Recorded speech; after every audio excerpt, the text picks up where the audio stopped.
सवतानाहणी सभिनी तड़ियो सवतानाहणी राज़ी थियो मूं ते रोज़े धणी।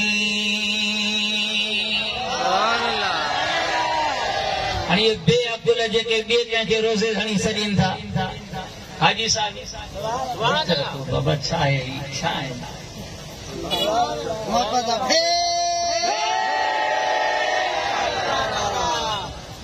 इन जी हैसियत छा आहे?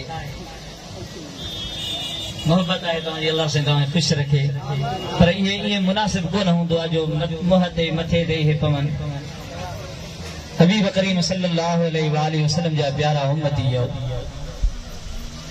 त रोज़े धणी रज़ी अल्लाह तआला अन्हु हाजी गुलाम नबी महेसर में ॿुधायो वियो त रोज़े धणी इहो सभिनी तड़ियो सवतानाहणी राज़ी थियो मूं ते रोज़े धणी, राज़ी थियो मूं ते रोज़े धणी। जंहिं वटि न्याणो हाल निमाणा, जंहिं वटि न्याणो हाल निमाणा,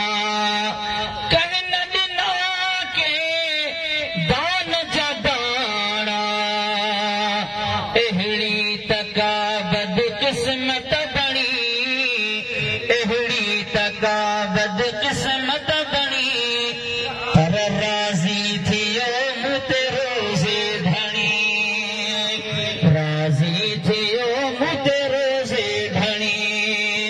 सभिनी तड़ियो सवतानाहणी है, सभिनी तड़ियो सवतानाहणी राज़ी थियो मूं ते रोज़े धणी, राज़ी थियो मूं ते रोज़े धणी। हाजी गुलाम नबी ॿुधायो त रोज़े धणी केरु आहे? जो सुभान अल्लाह, सैयद मोहम्मद राशिद, इहो ई रोज़े धणी आहे। अञा ॻाल्हि ॿी, हज़रत पीर साईं रोज़े धणीअ जी हिकिड़ी पोट्री आहे। सुभान अल्लाह चलो, सुभान अल्लाह।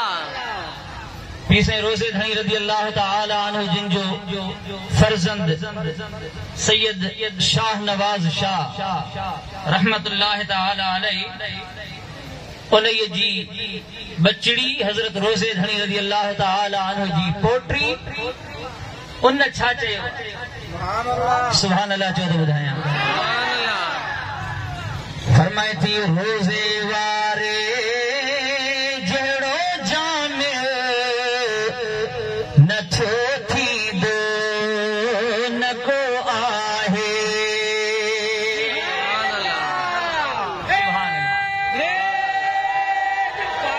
नारो लॻायो गॾिजी करे,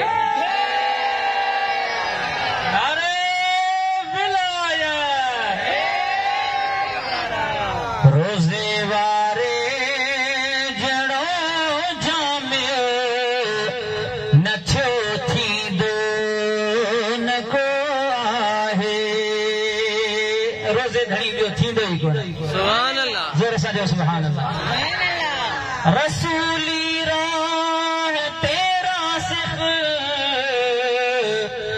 मझई माज़ा गथी मासिख, शरअ जो शाह छो शामिख, कदम कामिल उते काहे।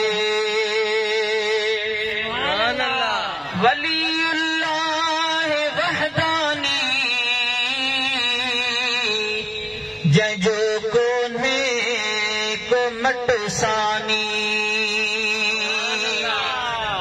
लाहूती लाल लासानी, लाहूती लाल लासानी, सदा सुबहान सारा है।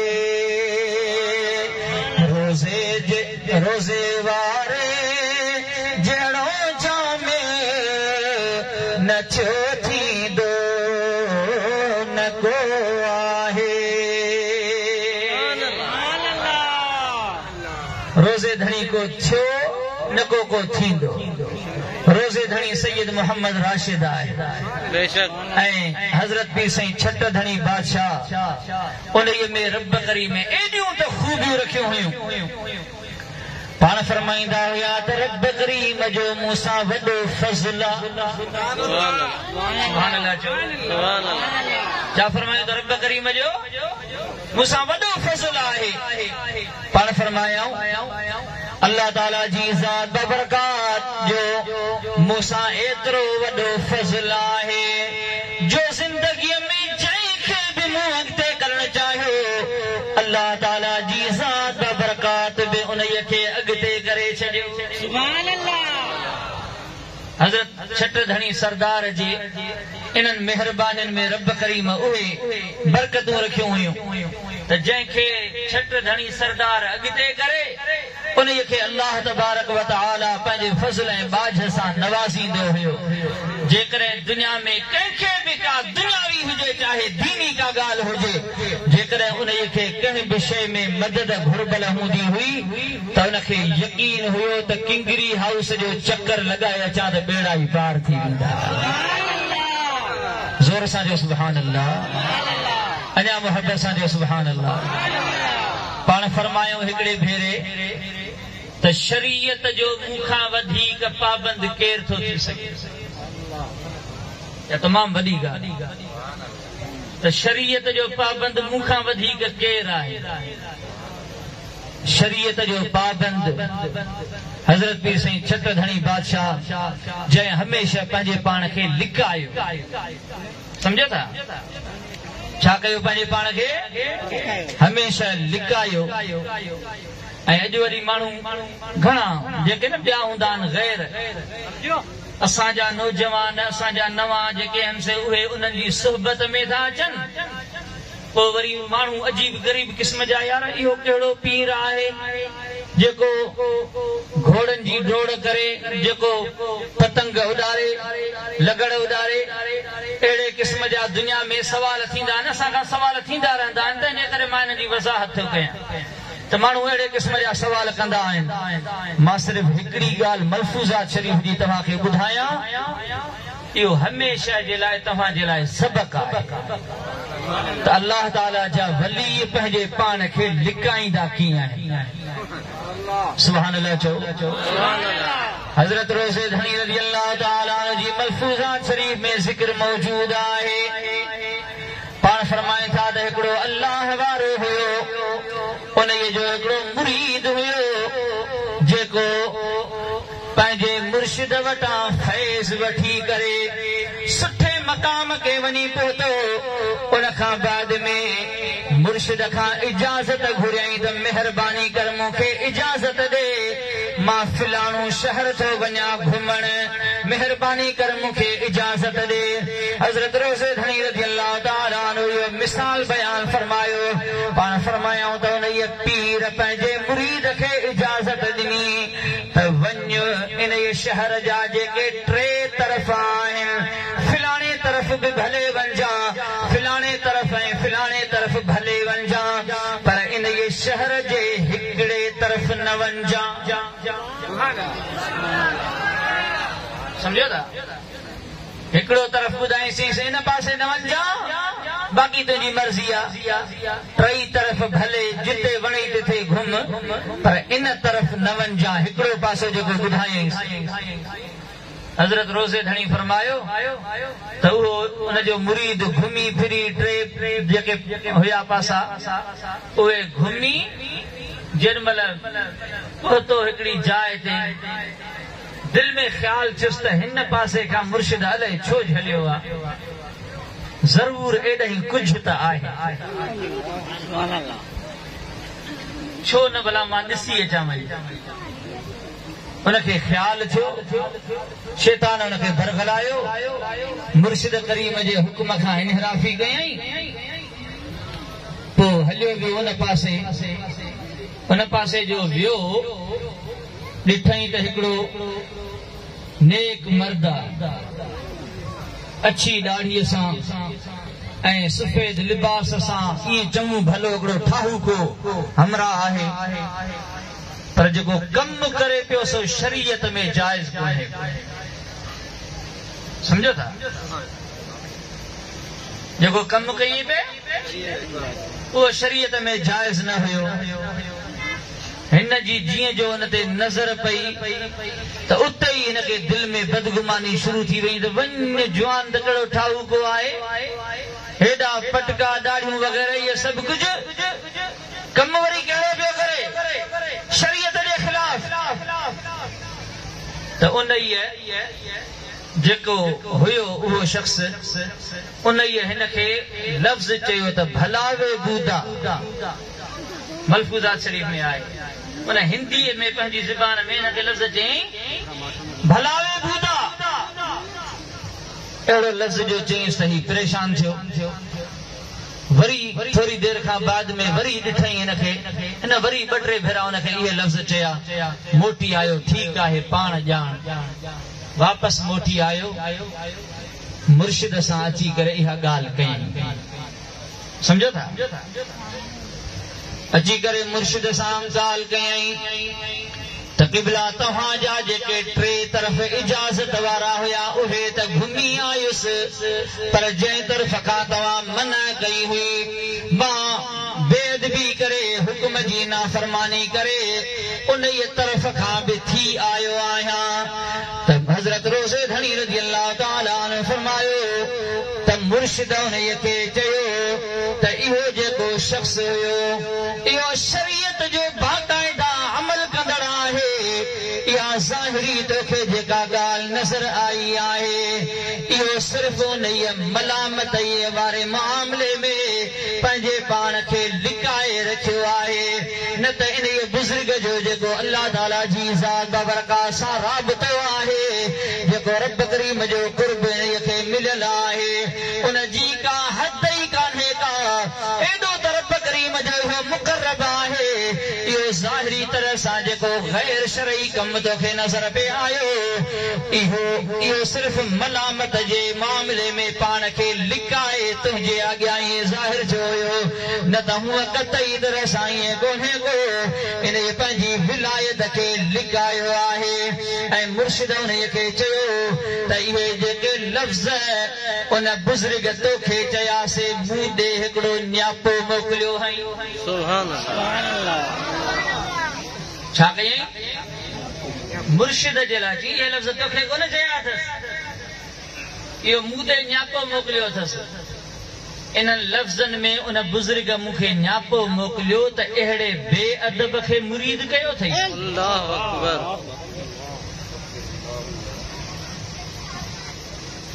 जंहिंखे अदब जी ख़बर कान्हे का अहिड़े बेअदब खे मुरीद कयो अथई। ऐं मुर्शिद उन्हीअ सां गॾोगॾु उनखे इहा ॻाल्हि बि चई त इन बेअदबीअ जे करे तुंहिंजी पुठीअ में रब करीम ॿ कुतुब जेके रखिया हुया, तुंहिंजे औलाद में तुंहिंजे नस्ल में रब करीम ॿ कुतुब कामिल आरिफ अल्लाह जा बाना उहे तुंहिंजे नस्ल में रब करीम रखिया हुया, पर बेअदबीअ जे करे उहे ॿई कुतुब अल्लाह तबारक व तआला तोखां खसे छॾिया।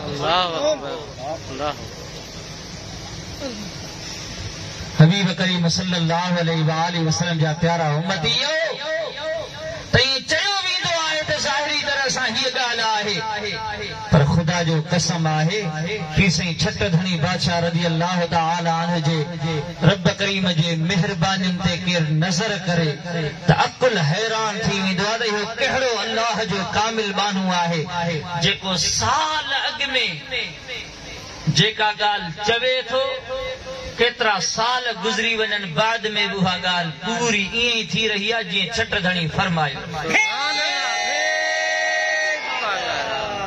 तक़रीबन 2009 में ही छट धणी सरदार जो उर्स मुबारक आहे, तंहिंजे करे उनजी ॻाल्हि तव्हांखे मां ॿुधायां। 2009 में तक़रीबन पाण फरमायूं त जेकॾहिं मां जज हुजां हा त नवाज़ शरीफ़ खे ना अहल करार ॾेई छॾियां हा। अखबार में तव्हां पढ़ियो हूंदो पाण फरमायो त जेकॾहिं मां जज हुजां हा त नवाज शरीफ खे ना अहल करार ॾेई छॾियां हा पर इहो फ़ैसिलो जजनि खे करणो आहे त कॾहिं था उनखे ना अहल करार ॾियनि। ही 2009 में तक़रीबन पीर साईं जन फरमाए विया ऐं 2012 जी जनवरी में संदन विसाल ऐं नवाज शरीफ उन खां बाद में तक़रीबन जहिड़ो करे 8 साल खनि बाद में ना अहल थियो।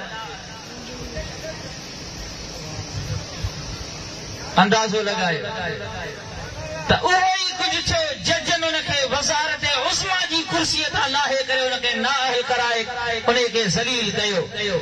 हज़रत पीर साईं छट धणी बादशाह रज़ी अल्लाह तआला अन्हु जेको लफ़्ज़ इरशाद फरमायो ईअं ई अल्लाह तबारक व तआला करे छॾे।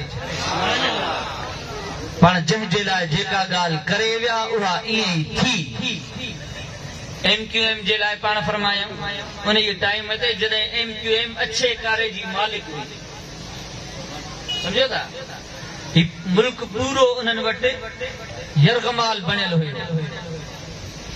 उन जे टाइम ते पाण फरमायो त MQM खे हिकिड़ो भेरो चङा भला मोचड़ा लॻंदा, हिकिड़ा मारजी वेंदा, ॿिया भॼी वेंदा ॿाहिरि, जेके बची वेंदा से सुधरी वेंदा। सुभान अल्लाह चओ। लौहे महफूज़ अस्त पेशे औलिया, लौहे महफूज़ अल्लाह जे वलियनि जे साम्हूं हूंदो आहे, उतां पढ़ी करे ॿुधाए छॾींदा आहिनि। सुभान अल्लाह। पाण फरमायूं त MQM खे हिकिड़ो भेरो चङा भला मोचड़ा लॻंदा ऐं इहा ॻाल्हि उन ई टाइम ते कयूं जंहिं लाइ केरु सोचे बि न पियो सघे त MQM खे मोचड़ा हणण वारो कुझु ॼमंदो। पाण फरमायूं त MQM खे हिकिड़ो भेरो चङो भलो मोचड़ो लॻंदो, हिकिड़ा मारजी वेंदा, ॿिया ॿाहिरि भॼी वेंदा, बाक़ी जेके हिते बची वेंदा से सुधरी वेंदा।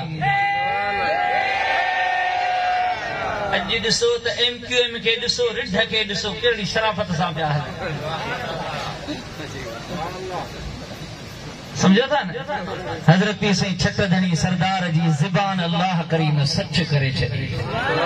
रसूलुल्लाह सल्लल्लाहु अलैहि वसल्लम फरमायो त केतिरा ई अल्लाह जा बाना हूंदा आहिनि, दुनिया उन्हनि खे सुञाणींदी कान्हे का, पर जेकॾहिं अल्लाह ते उहे कसम खणी करे ॻाल्हि कनि त रब करीम उन्हनि जी ॻाल्हि सची ज़रूर कंदो।